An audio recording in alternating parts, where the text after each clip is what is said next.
Batman, desperately seeking Catwoman. Gotham City, 2003.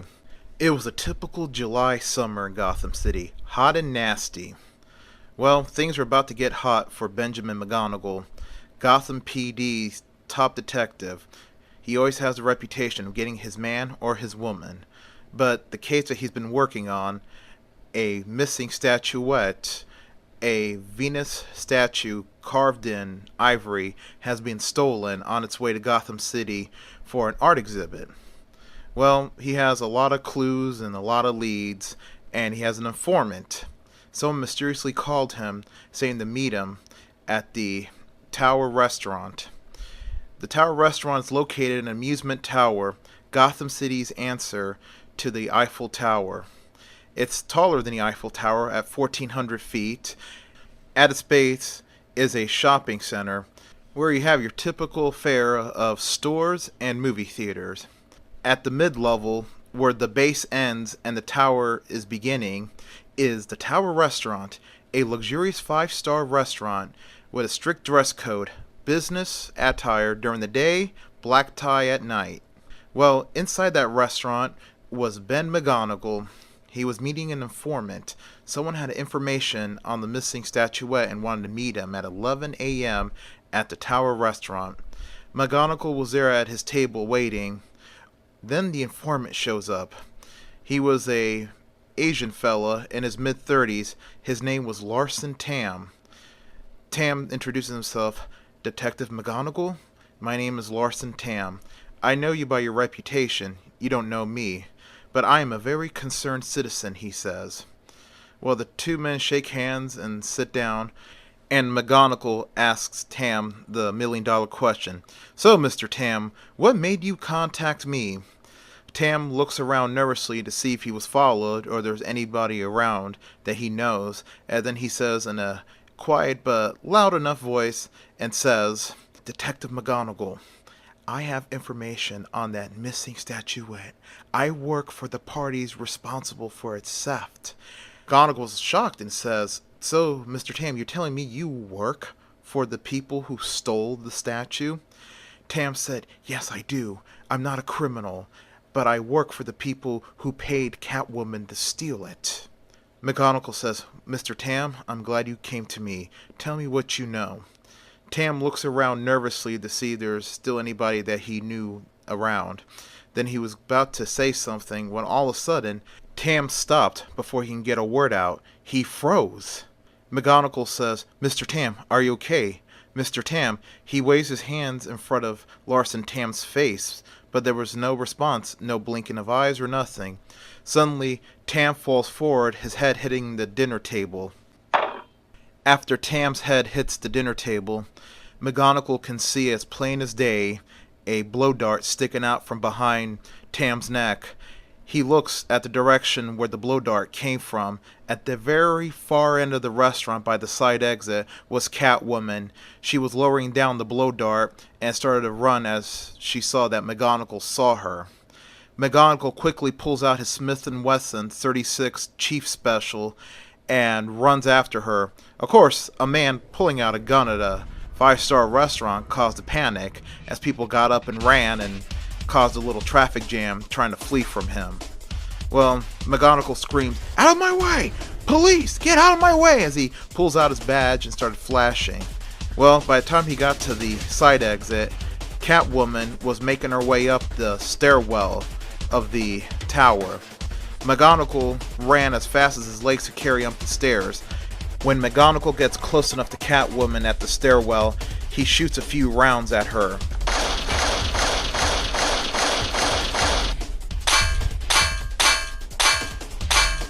Of course, he missed, but he kept running after her as they were running up the stairs. They were getting higher and higher. Well, he quickly reloaded his revolver expertly as he was running after her and tried to take another shot at her, but Catwoman quickly turned around, pulled out her whip, and disarmed the detective. McGonagall's gun flew right out of his hand over the rail and down the big precipice of the tower. McGonagall says, God damn it! Catwoman kept on running, and McGonagall right behind her. Well, the chase took him higher and higher up the tower. Eventually, old McGonagall got a bit winded and was running out of breath, and he had to stop to catch his breath. But Catwoman was still running. She eventually climbs over the railing of the stairs and climbs higher and higher to a very dangerous point at the tower. She reaches a small little platform. There, hidden in the platform, was a parachute.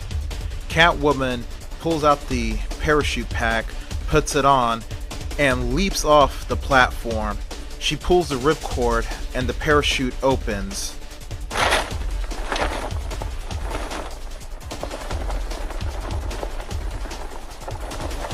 Well, as Catwoman was parachuting to safety from the stairwell, McGonagall could see Catwoman and her purple and green parachute as she was parasailing to safety. McGonagall needed to find a way to get back down quickly. He saw one of the elevators come down. McGonagall gets on a narrow ledge, and as the elevator goes down past him, he jumps off and lands on the roof of the elevator. Well, he hitches a ride down until the elevator gets to the bottom. He quickly climbs off the roof and runs out to the streets. He could see Catwoman was getting away. He quickly commandeers a taxi. As the taxi driver saw McGonagall go inside, the taxi driver runs screaming towards the taxi. Hey, you get out of my taxi!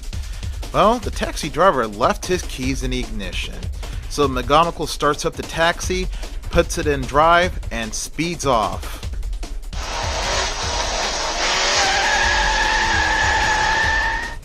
Well, McGonagall gives chase to the slowly descending Catwoman as he weaves in and out of traffic at high speed. Well, McGonagall plows right through a red light, causing a massive pileup.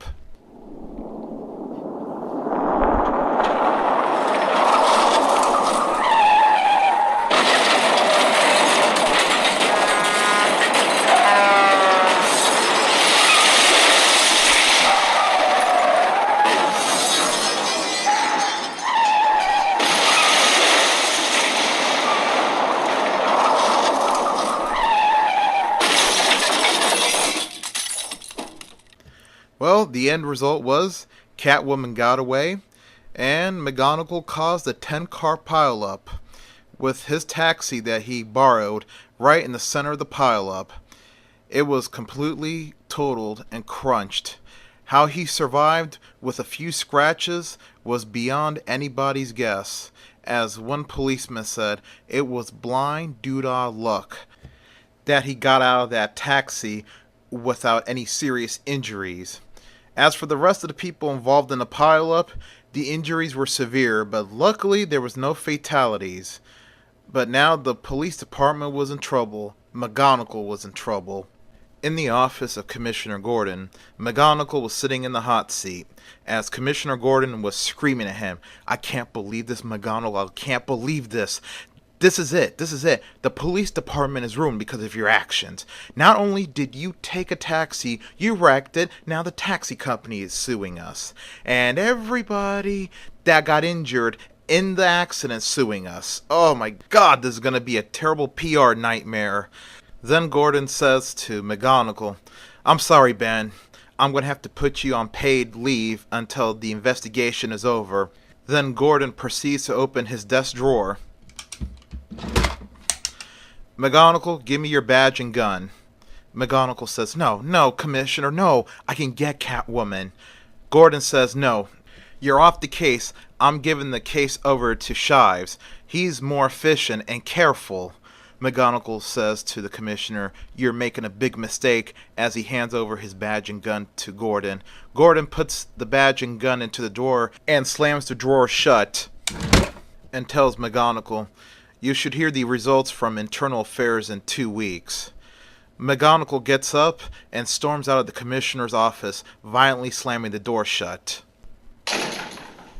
McGonagall storms out of the police department, eventually making his way to his car in the garage. He gets into his car, starts up the engine, and drives off. and he says to himself out loud, "Oh, you may suspend me, Commissioner, but you're not going to keep me off this case. I'm getting Catwoman. It's the last thing I do." Well, McGonagall begins his hunt for Catwoman. 2 nights later, McGonagall pulls up in his car at the famous My Alibi strip club. It was a dirty, sleazy strip club. It was also the strip club if you needed certain information. You could find it if you had the right price or knew how to fight. The information he was after? Efren Salgado, a on-again, off-again member of Catwoman's gang. A man with any information on Catwoman. So, McGonagall gets out of his car and walks up to the door of the strip club. Well, as he goes in, he notices something rather unusual. There was no bouncer or person to charge cover at the door. He decides to go in anyways, and as soon as he goes in, he sees it was a massive mess in there. Broken tables, broken glass, some men on the ground unconscious, other men getting up, and other guys helping other guys get up, and the stages where the girls dance were empty. There was a rumble in here, right? But not the kind of rumble that's usually started at one of these places. McGonagall goes up to one of the guys and asks him, "Hey buddy, what happened here?" The guy says, "Yeah, now you want to know what happened here, dude? I'll tell you what happened here. Batman happened, and that little bitch of his, Robin. The men came in here storming and went and took Efren. We tried to stop them, but man, those guys know how to fight." Then McGonagall asked the guy, "So, which way did it take him?" The guy said, "I think I saw them going out the back way through the emergency exit." "How long ago was that?" asked McGonagall. The guy says to McGonagall, I don't think it's not too long ago. I don't know. That was a pretty hard hit on my head." McGonagall quickly runs over to the emergency exit. He pulls out his gun. Since he doesn't have his police-issued gun, he was carrying his personal firearm, a .44 Magnum, like his idol, Dirty Harry. He kicks open the emergency exit, and there he sees the Batmobile fire up its engines and take off.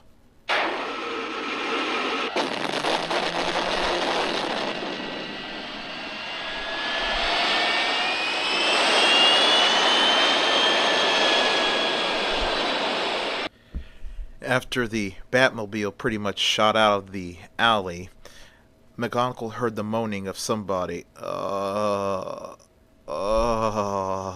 He turns his head all around until he found where the moaning came from. Right next to the door, laying on the ground, was Salgado. Salgado was badly beaten.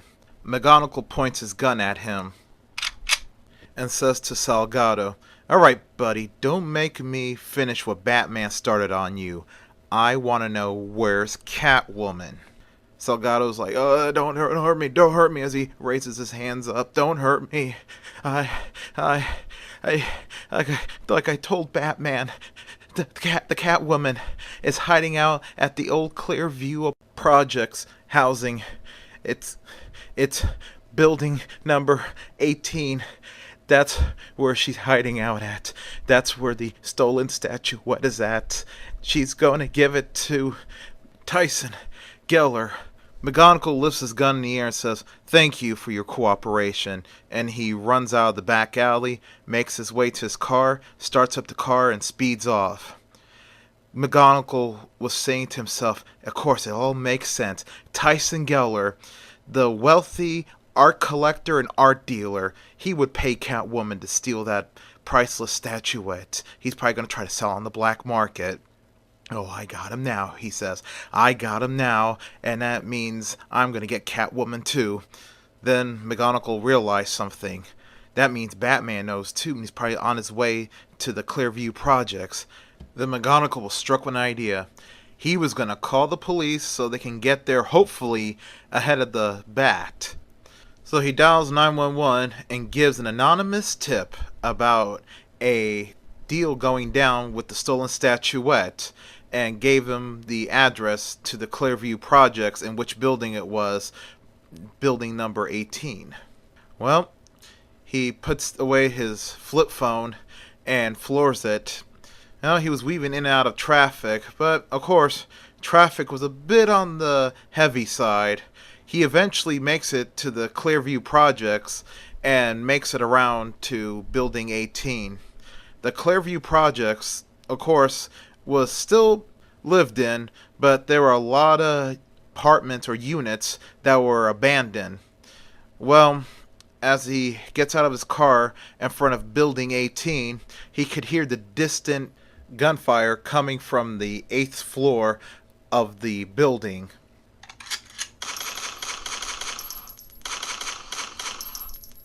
As he looked up, he sees the window shatter and Catwoman leaping out with the statuette in her hands.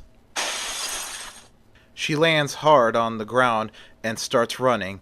As she runs, McGonagall pulls out his .44 Magnum and shoots off 2 rounds.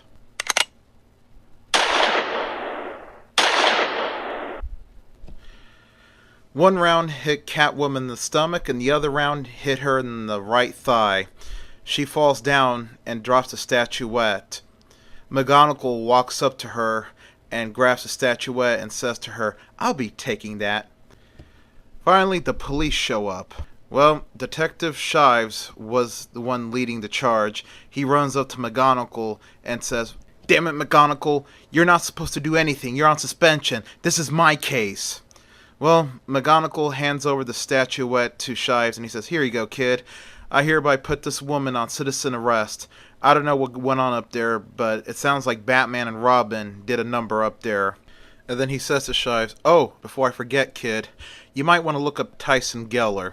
He was the one that paid Catwoman to rob this. And you might want to ask her that too, because she's not going to die. Just a flesh wound," he said sarcastically.